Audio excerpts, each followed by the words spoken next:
सुप्रभात बच्चों।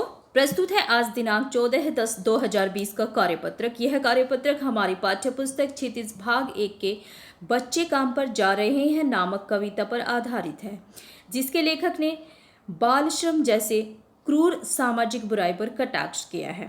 तो आइए पढ़ते हैं आज का कार्यपत्रक।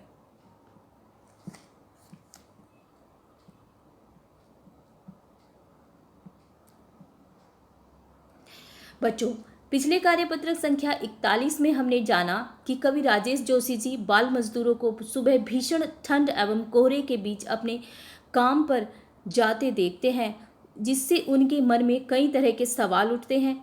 उनको यह समझ नहीं आ रहा है कि क्यों ये बच्चे अपने मन मारकर इतनी सुबह सुबह ठंड में काम पर जाने के लिए विवश है।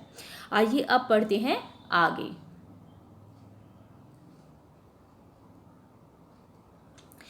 क्या अंतरिक्ष में गिर गई हैं सारी गेंदें? क्या दीमकों ने खा लिया है सारी रंग बिरंगी किताबों को? क्या काले पहाड़ के नीचे दब गए हैं सारे खिलौने? क्या किसी भूकंप में ढह गई है सारे मदरसों की इमारतें? क्या सारे मैदान, सारे बगीचे और आंगनों के घरों के आंगन ख़त्म हो गए हैं एकाएक? तो बच्चों, इस कविता की भावार्थ जान लेते हैं। कवि सोचता है कि क्या खेलने के लिए सारी गेंदें खत्म हो चुकी हैं या आकाश में चली गई है? क्या बच्चों के पढ़ने के लिए एक भी किताब अब नहीं बची है? क्या सारी किताबों को दीमक ने खा लिया है? क्या सभी खिलौने कहीं किसी काले पहाड़ के नीचे दब गए हैं जो अब इन बच्चों के लिए कुछ नहीं बचा है? क्या इन बच्चों को पढ़ाने वाले मदरसे विद्यालय भूकंप में टूट गए हैं, या ये बच्चे पढ़ाई एवं खेल कूद को छोड़कर काम पर जा रहे हैं? यहाँ कवि अपने मन में उठ रहे सवालों को बयां करते हुए कह रहे हैं, क्या बच्चों के खेलने की सारी जगह ख़त्म हो चुकी है?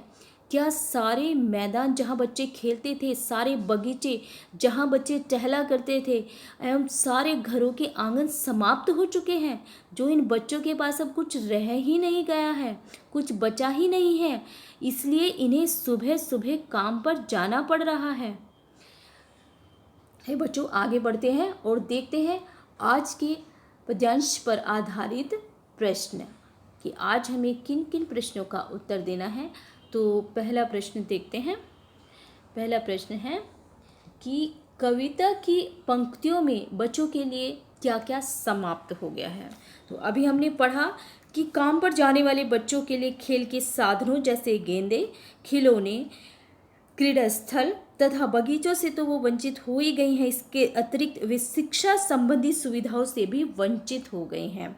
उनके लिए ऐसा कुछ भी नहीं बचा है कि जो वो अपने घर में रह सके, पढ़ लिख सके और अपने बचपन को जी सके। आइए आगे बढ़ते हैं और पढ़ते हैं दूसरा प्रश्न। दूसरे प्रश्न में दिया गया है कि आपके विचार से क्या सभी बच्चों को खेल कूद और शिक्षा के समान अवसर प्राप्त हैं? कैसे लिखिए। तो बच्चों को भारतीय संविधान कहता है कि कानून के अनुसार सभी बच्चों को समानता एवं स्वतंत्रता और अभिव्यक्ति की आज़ादी है। 14 वर्ष तक निःशुल्क शिक्षा का अधिकार है, परंतु आर्थिक असमानता के कारण कुछ बच्चे इससे वंचित रह जाते हैं और उन्हें बचपन में भी आर्थिक गतिविधियों में भाग लेना पड़ता है। तो आइए पढ़ते हैं प्रश्न नंबर 3। संविधान के अनुच्छेद 24 में बाल मजदूरी पर रोक लगाई गई है। अपने मित्रों या अध्यापक अध्यापिका से बातचीत करके यह जानिए कि यह कानून क्या कहता है। तो आइए इसका उत्तर जान लेते हैं। बच्चों, अनुच्छेद 24 कारखानों आदि में बालकों के नियोजन पर रोक लगाता है, अर्थात 14 वर्ष से कम आयु के किसी बच्चे को कारखानों या खान आदि में काम करने के लिए नहीं रखा जाएगा या फिर किसी ऐसे जोखिम भरे काम में नहीं लगाया जाएगा। अनुच्छेद 24 में यह प्रावधान है। तो आगे बढ़ते हैं और देखते हैं आज का प्रश्न नंबर 4। काम पर जाते किसी बच्चे के स्थान पर अपने आप को रख कर देखें और आपको जो महसूस होता है उसे लिखिए। तो बच्चों, कल्पना कीजिए कि जो बच्चा काम पर जा रहा है वह कोई और नहीं, आप स्वयं हैं। तो ऐसी स्थिति में आप क्या महसूस करेंगे? तो कल्पना करके, यहाँ पर कल्पना करिए और उस बच्चे के स्थान पर स्वयं को रख करके कल्पना करते हुए इस प्रश्न का उत्तर स्वयं करें। तो इस प्रश्न का उत्तर आप स्वयं करेंगे। आइए पढ़ लेते हैं कोविड-19 के संदर्भ में आज का विचार, आज का संदेश।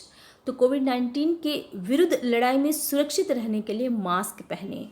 तो पिछले संदेश में हमने पढ़ा था कि अपने हाथों को साबुन और पानी से धोएं, और आज का संदेश है कि सुरक्षित रहने के लिए मास्क पहने। जब भी बच्चों आप बाहर निकले तो मास्क अवश्य पहने और उचित दूरी भी बनाए रखें। तो आज के कार्यपत्रक में आशा है कि आपको समझ आ गया होगा और आप इसको भले पूर्वक कर सकते हैं। तो आज के कार्यपत्रक में इतना ही। मैं मिलती हूँ आपको अगले कार्यपत्रक में। तब तक के लिए आप पढ़ते रहिए और स्वस्थ रहिए।